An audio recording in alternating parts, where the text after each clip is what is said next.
The Harvest Show, where faith makes a world of difference. And welcome to the Monday edition of The Harvest Show. I have a question for you. How did doctors treat deadly diseases in biblical times?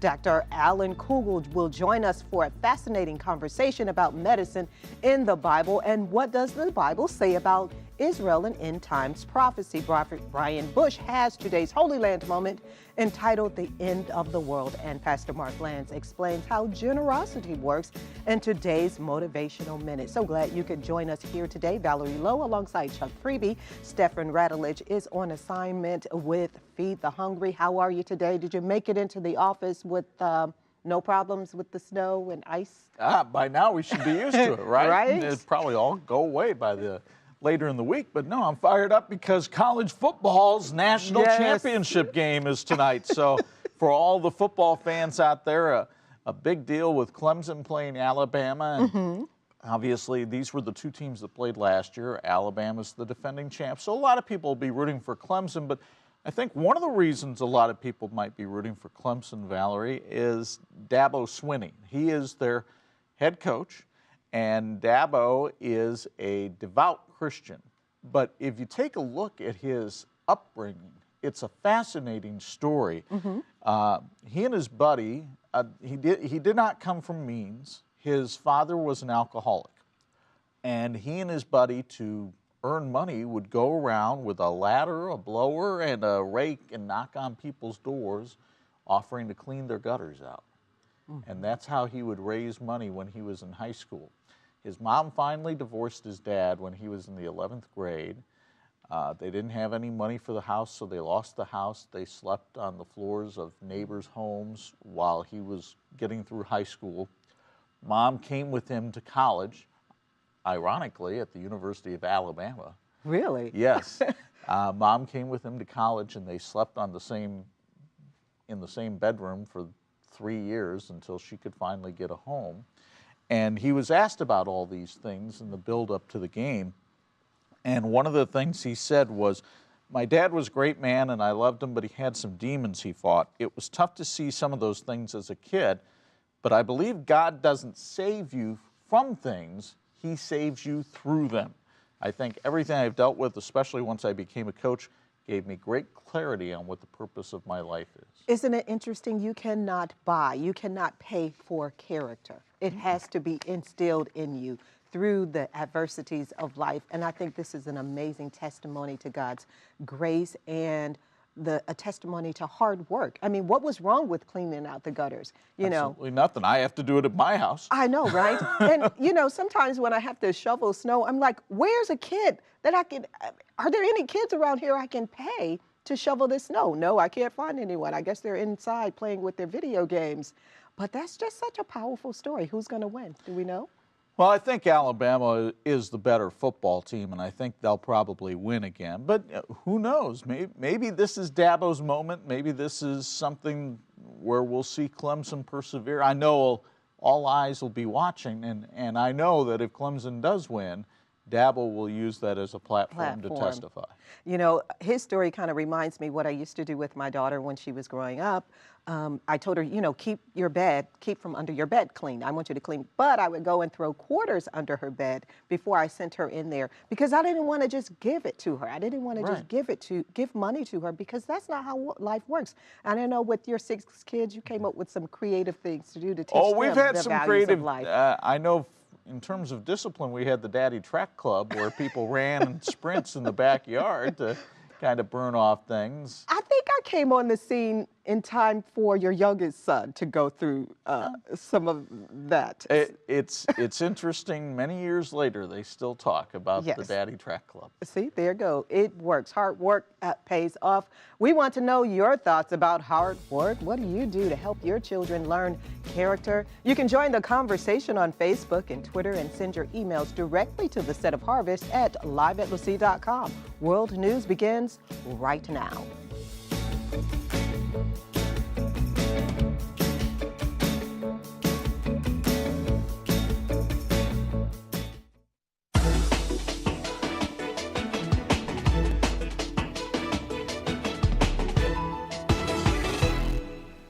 Now on this Monday, January 9th, 2017, here's what's happening in your world. A truck attack killed 4 Israeli soldiers and injured at least 16 others at a popular promenade in southern Jerusalem Sunday afternoon.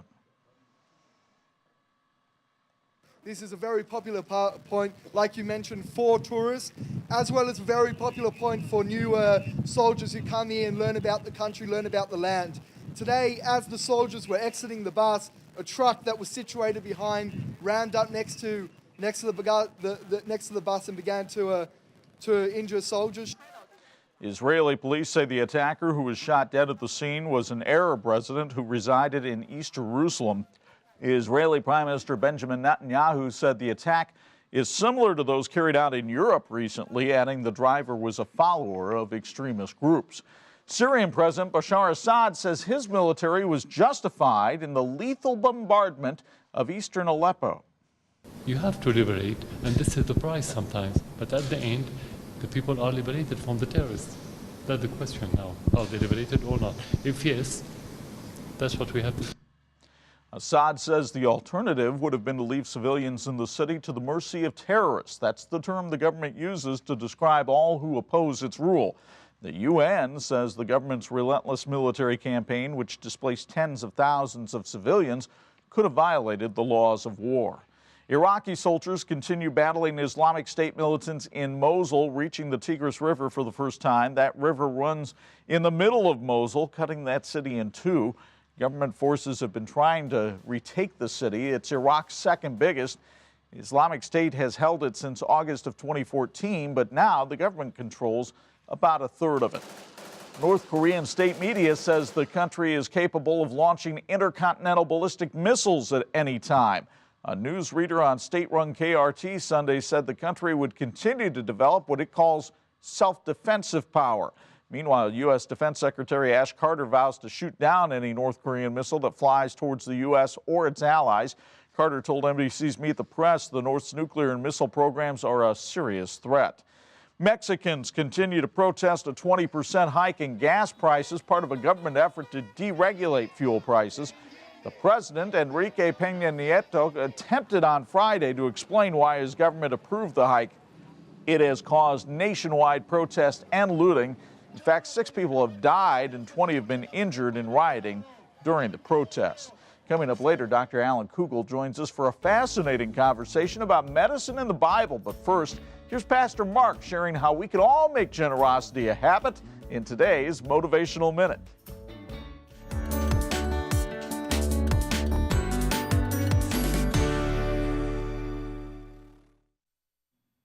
You know, among all the changes you're making for this brand new year, let's add one more thing to the list. This year, make generosity a habit.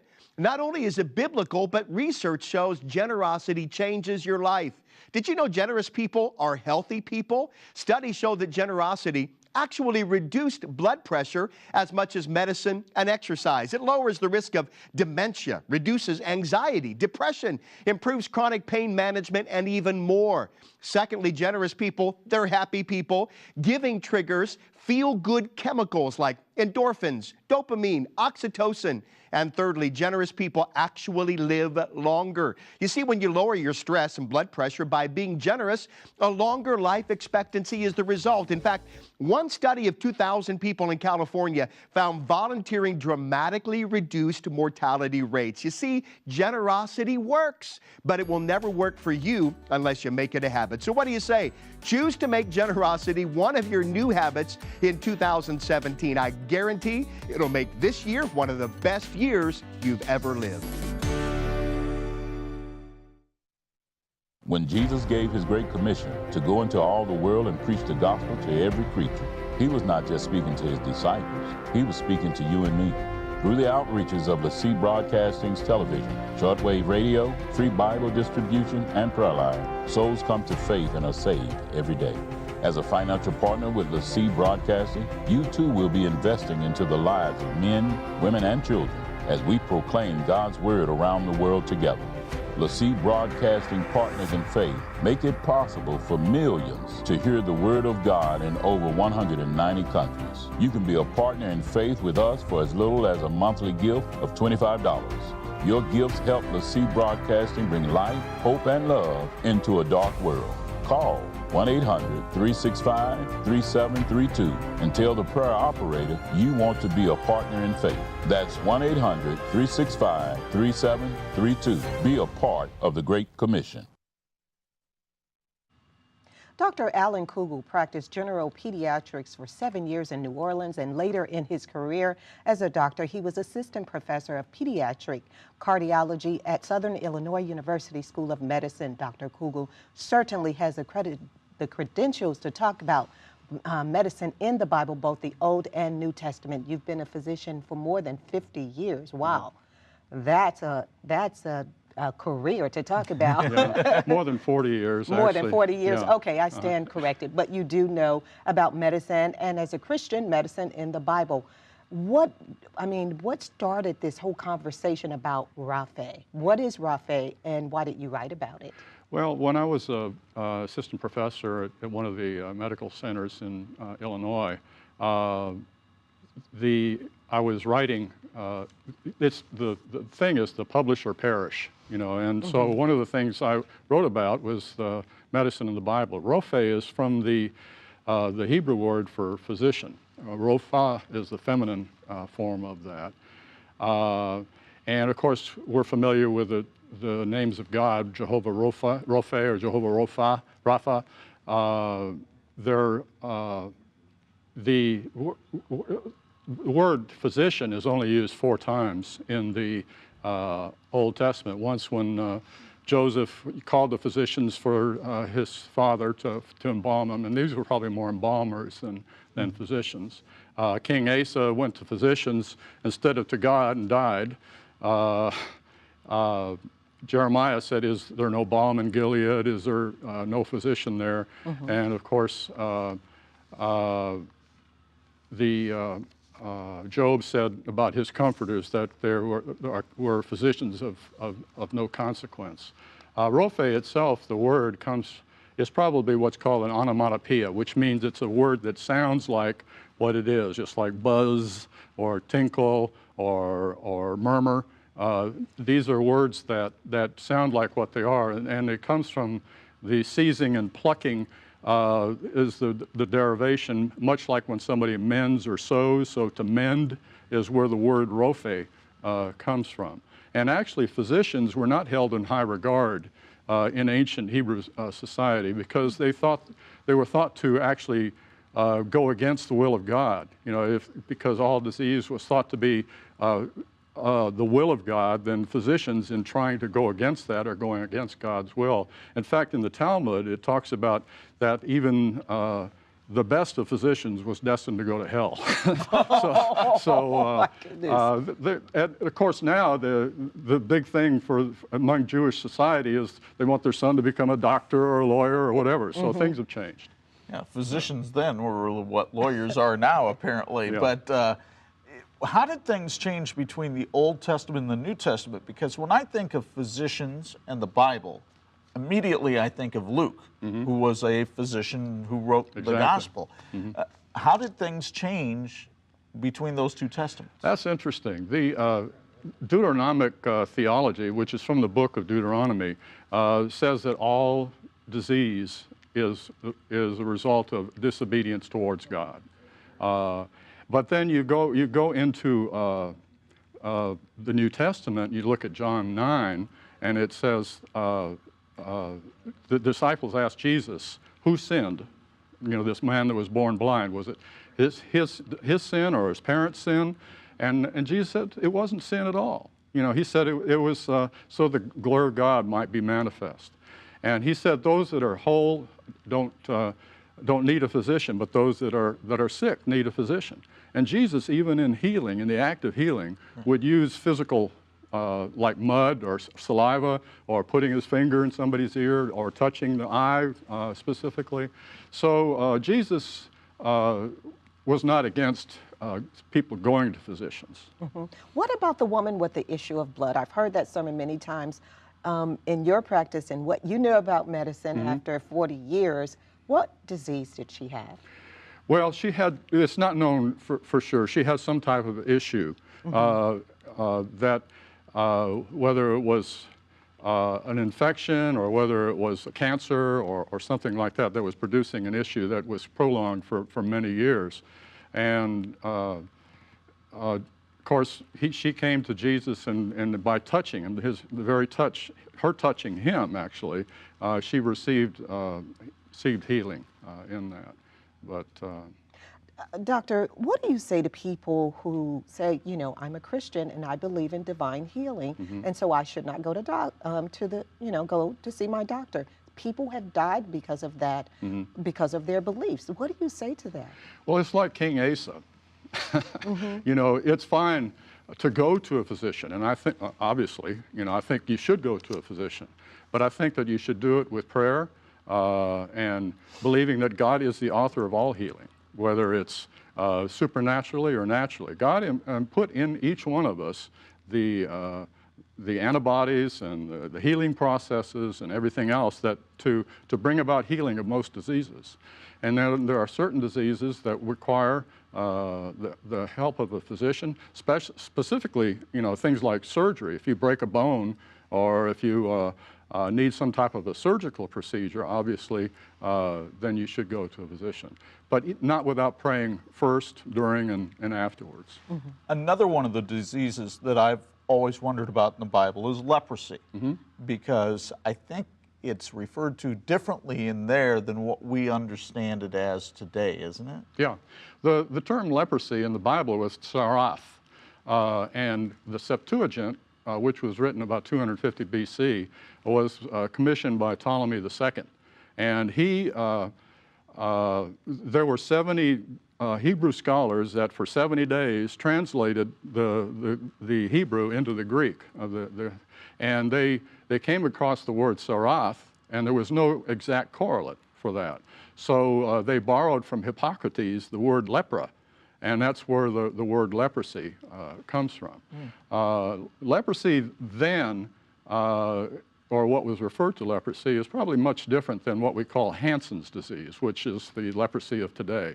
The Hansen's disease is characterized by anesthesia in the involved part of the body, so that you don't feel things and consequently you injure them, and there's mutilation, that you can lose fingers or whatever. There isn't always the color change that is described in the Bible. Of course, leprosy in the Bible talked about leprosy of inanimate things also, such as houses and clothing and so forth. So the leprosy that we read in the Bible is not exactly the same thing as what we call leprosy today. And though the leprosy in the New Testament may be more of what we're more familiar with, the cleansing, when it said you must be cleansed from leprosy but healed of diseases. So there was a difference there. I think that speaks of judgment, that many times leprosy was a punishment from God, like for Uzziah or Miriam or others that were afflicted with leprosy. You also talk about demonic possession and, you know, modern day insanity, people who go insane. Talk about those two, and there's such division in the church about mental illness and how it should be treated. Should people just go and get in a prayer line, or should they receive medication? Yes. Okay, so that's the answer to the question. Okay. There's a gray zone. And you look at the Old Testament, you look at David feigning madness so that he could get out of a tough situation. Saul, when the Spirit of God was taken from him, became a manic depressive with persecution complex. And Nebuchadnezzar, you know, he for several years became like a beast in the field. You know, he was insane. But then in the time of Jesus, you see there's a real outpouring. You know, I think it's almost a mimicking. Here you have God in the flesh in Jesus, so Satan counterfeits it by producing demons in the flesh. And I think there was much more obvious demonic activity at that time. But it's still today. You see in terrorism and senseless acts of violence, and you see many times demon possession today. Well, this is a really interesting read. It's called Raphi, A Study of Medicine in the Bible. To connect with Dr. Cougle, check him out on Facebook at Raphi Medicine, or go to harvest-tv.com for a link to his new project. Coming up later, your prayer request, but up next, Brian Bush with today's Holy Land Moment. We'll be right back. Thank you.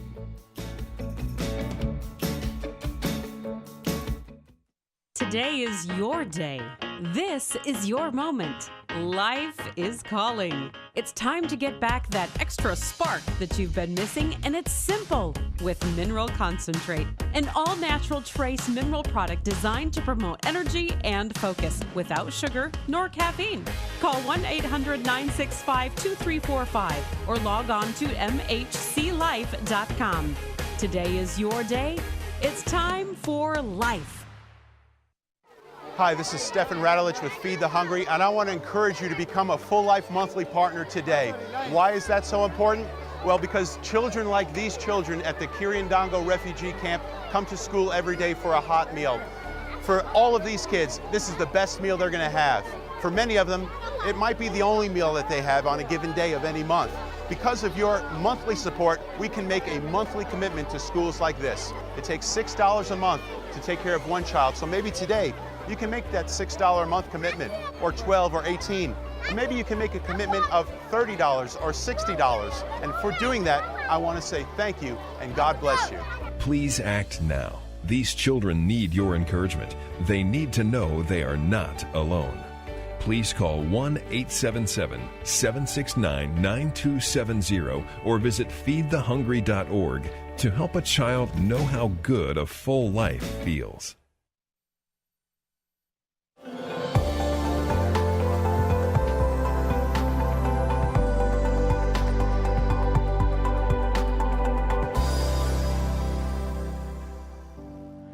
Well, hello, everybody. You know, there has been political upheaval over these past few weeks in regards to the relations Israel has with the international community.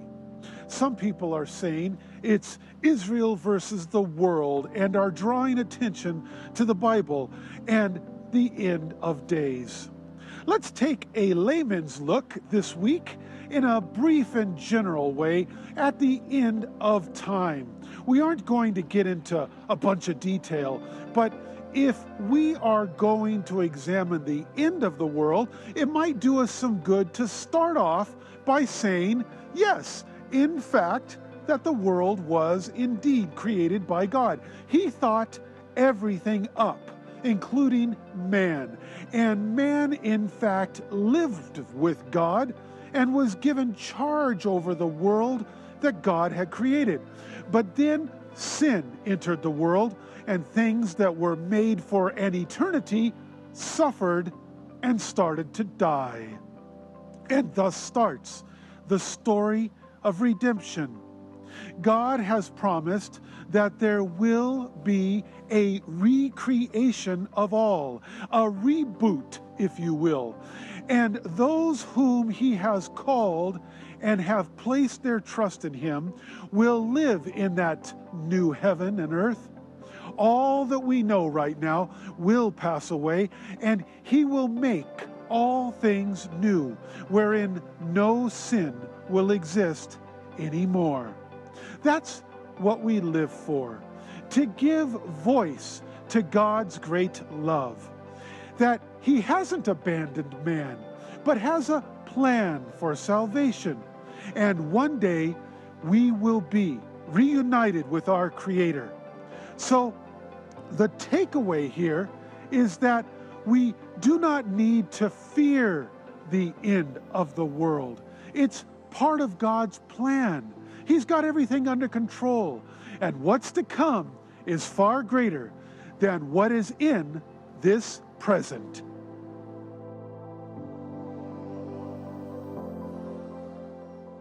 And a reminder, if you have something you need to come to agreement in prayer on, the best number to call, 1-800-365-3732. You If you're outside the United States, use your international code and dial 574-291-1010. You can always email those prayer requests to prayer@lesea.com.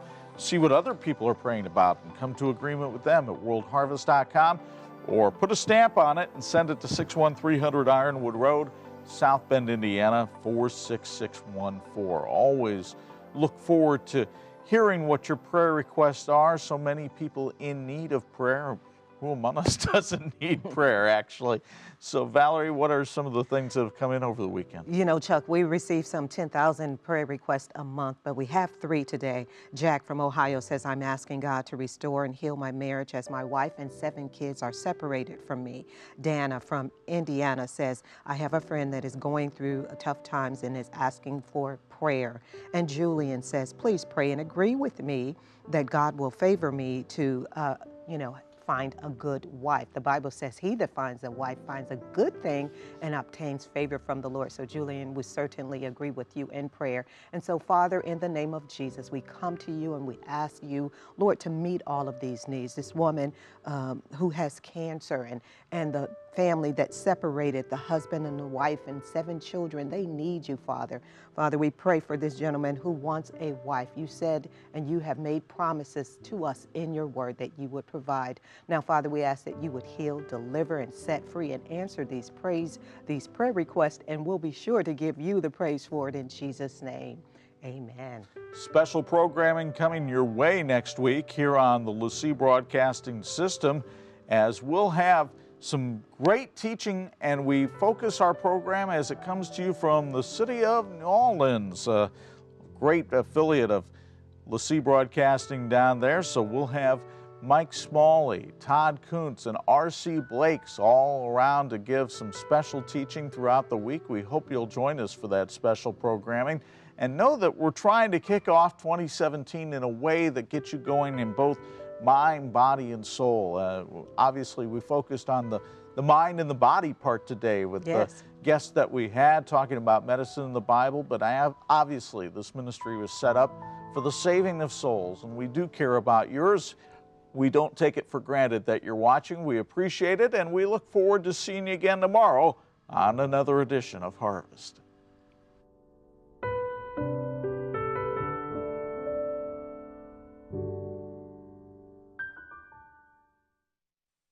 You know, there are so few things in this world that you can count on anymore, especially when it comes to our financial future and planning for retirement. We live in a dynamic world defined by change, but when it comes to securing our retirement income, we want stability, not uncertainty. And that's why I consistently talk about charitable gift annuities. A gift annuity provides a safe and steady income stream which is fixed for life, and you are investing into changing lives for Jesus Christ at the same time. If you are over 49 and a half years of age and you have at least $10,000 in a savings account or CD, call us today. Let us show you how you can have at least one form of retirement income that you can count on. When you lay up your treasure in heaven, you can count on it being there, waiting for you. So call us today and let us help you have a secure income for the rest of your life.